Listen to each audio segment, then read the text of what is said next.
আমার মায়ের এক ফোঁটা দুধের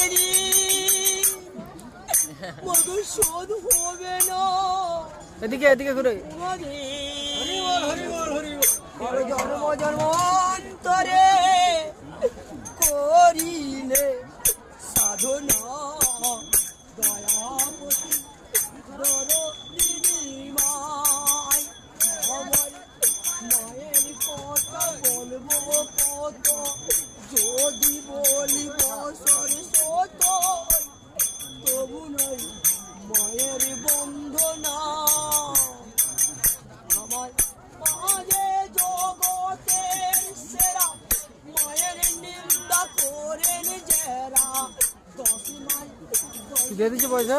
মা কত যন্ত্রণা, বাবা কোথায় আছো মা যুগী? খাবো নি, দেখাবো ভিডিও করতে রইব। চরণে গো